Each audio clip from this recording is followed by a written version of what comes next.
नमस्कार, आप देख रहे हैं आरएडी न्यूज़। मैं हूं योगेश चक्रवर्ती। दिल्ली के कॉन्स्टिट्यूशन क्लब के डिप्टी स्पीकर हॉल में जेडीयू की राष्ट्रीय कार्यकारिणी की बैठक हुई। इस बैठक में सबसे बड़ा जो फैसला लिया गया वो ये कि अब जेडीयू के कार्यकारी अध्यक्ष संजय झा होंगे।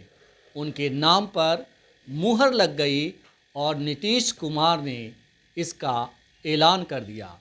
इसी के साथ आरएडी न्यूज़ की उस खबर पर भी मुहर लग गई जो हम लगातार आपको बता रहे थे कि संजय झा जेडीयू के कार्यकारी अध्यक्ष होंगे। और वरिष्ठ पत्रकार संतोष कुमार के साथ हमारा लगातार डिस्कशन चल रहा था। ये लगातार कह रहे थे कि संजय झा के अलावा कोई और नाम नहीं हो सकता जो कार्यकारी अध्यक्ष होंगे। आखिरकार वही हुआ जो संतोष जी ने कहा।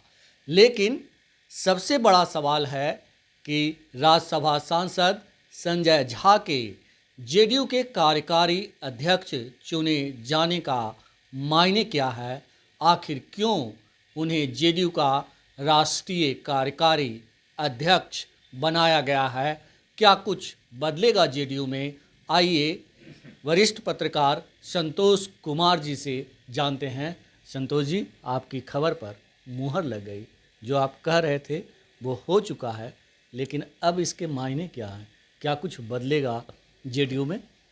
देखिए, जेडीयू में कुछ बदलना नहीं है। कोई भी कार्यकारी अध्यक्ष बन जाए, मंत्री बन जाए, अध्यक्ष बन जाए, मतलब सब रबर स्टाम्प ही रहेंगे। जनता दल यू का मतलब है नीतीश कुमार। कहा जाता है कि खाता न बहे, नीतीश कुमार जो कहें वही सही।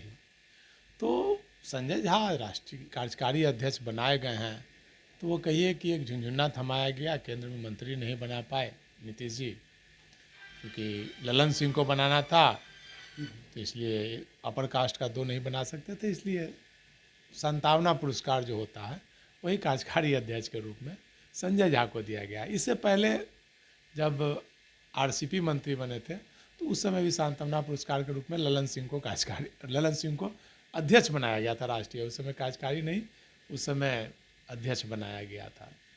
तो जदयू का जो भी अध्यक्ष बनता है तो उनका नीतीश जी के अलावा तो उनका डाउनफॉल उसी दिन से शुरू हो जाता है। चाहे जॉर्ज फर्नांडिस हो, चाहे शरद यादव हो, चाहे जया जेटली हो, चाहे ललन सिंह हो, चाहे आरसीपी हो, सबका देखिए बड़े बेआबरू होकर निकाले जाते हैं अध्यक्ष पद से। तो नीतीश जी जब तक चाहेंगे तब तक वो अध्यक्ष रहेंगे। वैसे संजय झा का अध्यक्ष बनाकर देखा जाए तो एक तरह से जदयू का भाजपाईकरण होना की शुरुआत है ये। जी। मतलब संजय झा बेसिकली भाजपाई नेता हैं। वो देखा जाए तो वो राजनीतिज्ञ नहीं थे, वो राजीव प्रताप रूढ़ी के यहाँ उनको लगता है स्टेनो या टाइपिस्ट थे, बस एक स्टाफ के रूप में थे। उसके बाद रूढ़ी जी यहाँ से जेटली जी यहाँ मंत्री थे, तो मंत्री जेटली जी के यहाँ स्टाफ में होंगे। पढ़े लिखे थे, अच्छे थे, अंग्रेजी बोलते थे, तो जेटली जी यहाँ वहाँ बनी। उसके बाद नीतीश जी और जेटली जी की अच्छी मित्रता थी, तो दोनों के बीच वो सेतु का काम करते थे। फ़ोन आता था, जेटली जी मीटिंग में रहते थे तो भाई संजय झा ही फ़ोन उठाते थे और फिर जैसे ही ख़त्म होते थे तुरंत वो बात कराते थे। इस प्रकार से नीतीश जी से उनकी नज़दीकियाँ धीरे धीरे बढ़ाई उन्होंने और नीतीश जी के करीबी हो गए। फिर भाजपा छोड़कर जदयू में आ गए। जदयू नीतीश जी ने उन्हें सम्मान दिया, एमएलसी बनाया, मंत्री बनाया, राज्यसभा बनाया और फिर कार्यकारी अध्यक्ष भी बना दिया। तो ये उनका पिक हो गया। यहाँ से अब डाउनफॉल उनका शुरू होगा, क्योंकि वो उनका सॉफ्ट कॉर्नर भाजपा के प्रति है। तो भाजपा से जब तक अच्छा रहेगा तब तक तो उनकी बल्ले बल्ले रहेगी नीतीश जी की इच्छा के अनुसार। लेकिन जब नीतीश जी फिर आरजेडी की तरफ मुखातिब होंगे, चाहे दूसरी तरफ मुखातिब होंगे, भाजपा से दूरी बढ़ेगी तो उनकी निगेटिव जाएगा उनका। तो संजय झा एक कहा जाए तो पॉलिटिकल मैनेजर एक हैं, और मतलब राजनीतिक मैनेजर, और पहले भाजपा में थे, अब जदयू में हैं। और देखा जाए तो अभी नीतीश जी अस्वस्थ हैं, दूसरे लिहाज से देखा जाए तो अस्वस्थता के कारण नीतीश जी पूरा काम देख नहीं पाते थे, तो अब कार्यकारी अध्यक्ष बना दिए हैं, तो बिहार से बाहर अपना संगठन का विस्तार का जिम्मा उनको देंगे। देश भर में संगठन खड़ा करना, चुनाव लड़ना, इसके अलावे मतलब भाजपा से काम कराना। जैसे देखा जाता है कि भाई किसी को मीडिया में रखा जाता है, एडिटर बनाया जाता है, मैनेजर बनाया जाता है, तो बोला जाता है भाई मार्केटिंग लाओ, विज्ञापन लेकर के आओ। तो उसी प्रकार इनको बनाया गया है। तो एक मार्केटिंग मैनेजर के रूप में इनको संजय झा को जिम्मा दिया जाएगा कि भाई विशेष पैकेज लाओ, विशेष राज्य का दर्जा दिलाओ, जो बिहार का पैकेज में जो मेट्रो प्रोजेक्ट हम लोग शुरू करने जा रहे हैं 4 जिलों में, 4 शहरों में, उन सब का पैसा दिलवाओ, और जो भी प्रोजेक्ट फंसा हुआ उसके लिए पैसे का आवंटन कराओ। तो उनको एक बड़ी जिम्मेवारी दी जाएगी। अब उसमें कहाँ तक सफल हो पाते हैं ये तो वक्त बताएगा। हालांकि अभी नीतीश जी अब भाजपा के साथ जो गए तो सारा क्रेडिट संजय झा को ही जाता है, उन्हीं की पहल थी। साथ में विजय चौधरी भी लगे थे, अशोक चौधरी भी लगे थे, लेकिन भाजपा से बातचीत और नज़दीकियाँ बढ़ाना, कन्विंस करना नीतीश कुमार को, तो वो संजय झा की अहम भूमिका रही थी। और ये बात भाजपा के लोग भी अच्छी तरह से जानते हैं कि नीतीश कुमार अगर नहीं आते तो आज भाजपा चारों खाने चित रहती, 200 के नीचे सीट रहती भाजपा की, नरेंद्र मोदी तक चुनाव हार जाते और अभी इंडिया गठबंधन की सरकार बढ़ती। तो इसलिए संजय झा का महत्व भाजपा में भी अभी बढ़ा हुआ है और जदयू में भी बढ़ा हुआ है। जदयू से ज़्यादा भाजपा में उनकी पूछ अभी है। जी मंत्री नरेंद्र मोदी उन्हें मंत्री बनाना चाहते थे, लेकिन नीतीश जी का, ललन सिंह का दबाव था, इसलिए ललन सिंह को उन्होंने बनाया। तो वही भरपाई के रूप में उन्हें बनाया गया है। अब देखना है कि वो क्या विशेष पैकेज दिला पाते हैं, नहीं दिला पाते हैं, विशेष राज्य का दर्जा दिला पाते हैं, नहीं दिला पाते हैं। तो अभी चलेगा ये राजनीति। अभी विधानसभा चुनाव तक नीतीश जी टारगेट कर रहे हैं। सबसे बड़ी बात है कि भाजपा को कन्विंस करना है कि अक्टूबर में विधानसभा चुनाव झारखंड के साथ हो, और नीतीश जी ज़्यादा से ज़्यादा सीट बिहार विधानसभा में लड़ना चाहते हैं। 120 से 140 सीट तक उनका है कि भाई केंद्र में भाजपा की सरकार है, हम 140 सीट पर लड़ेंगे, भाजपा और लोजपा सब 100 सीट पर लड़े, तो ज़्यादा से ज़्यादा 120 सीट देंगे उन लोगों को। जी तो ये प्रेशर पॉलिटिक्स है नीतीश जी का, संजय झा को बनाकर भाजपा पर दबाव की राजनीति करने की। और मेन टारगेट अभी है विधानसभा चुनाव, जो अक्टूबर में होना है।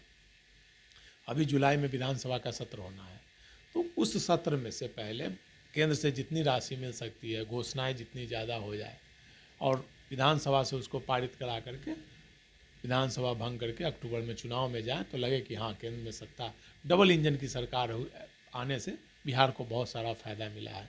जो प्रधानमंत्री जी ने घोषणा की थी, बोली लगाई थी बिहार की कि 1.25 लाख करोड़ वो सब पैसा भी मिल जाए। तो कई कारण हैं, संजय झा बने हैं। और जदयू की कार्यकारिणी दिल्ली में हुई थी, तो उसी समय कयास लगाए जा रहे थे कि संजय झा को कार्यकारी बनाया जा सकता है। जी बिल्कुल, आप लगातार कह रहे थे संतोष जी, लेकिन बड़ा सवाल ये है कि जेडीयू की राष्ट्रीय कार्यकारिणी की बैठक में निशांत के नाम पर भी चर्चा हुई। कहा जा रहा है कि उनके नाम का भी जिक्र किया गया उस बैठक में। तो क्या संजय झा प्लेटफॉर्म का काम करेंगे निशांत को लॉन्च करने के लिए? देखिए, मैंने बोला ना, निशांत को राजनीति में आना मजबूरी है, उनका आना तय है। नीतीश जी के सत्ता में रहते आए या सत्ता से जाने के बाद आए, निशांत जी को राजनीति में आना है और वो हर हाल में आएंगे। और देखिए, एक चीज़ जान लीजिए, जदयू में कोई अगर एक शब्द भी बोलता है तो बगैर नीतीश जी के इच्छा के एक शब्द कोई नहीं बोल सकता। आज निशांत की चर्चा हो रही है, तो नीतीश जी की इच्छा के बगैर जदयू का एक व्यक्ति कोई कुछ नहीं बोल सकता है। यहाँ तक कि मुझे याद है, भीम सिंह ने एक बार प्राइम मिनिस्टर बोल दिया था कि नीतीश जी प्राइम मिनिस्टर के कैंडिडेट हैं, तो उनको माफ़ी मांगनी पड़ी थी प्रेस कॉन्फ्रेंस करके, अपना शब्द वापस लेना पड़ा था। तो जदयू में कोई भी नेता हो, बगैर नीतीश जी की इच्छा के एक शब्द नहीं बोलते हैं।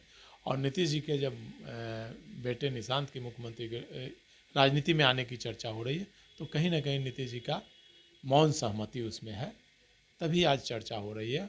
और नीतीश जी के बाद जदयू की बागडोर निश्चित तौर पर निशांत कुमार के हाथों में होगी। तो जेडीयू की राष्ट्रीय कार्यकारिणी में यूं तो कई प्रस्ताव लाए गए, जिनमें बिहार को विशेष पैकेज और विशेष राज्य का दर्जा का प्रस्ताव भी शामिल रहा, लेकिन सबसे बड़े फैसले पे जो मुहर लगी वो संतोष जी की खबर पर लगी, जेडीयू के राष्ट्रीय कार्यकारी अध्यक्ष अगर कोई होगा तो वो संजय झा होंगे और वही हुआ। फिलहाल इतना ही। आप हमें फेसबुक पर फॉलो करें, यूट्यूब पर सब्सक्राइब करें, लाइक करें, शेयर करें और कमेंट कर अपना महत्वपूर्ण विचार और सुझाव जरूर दें। धन्यवाद।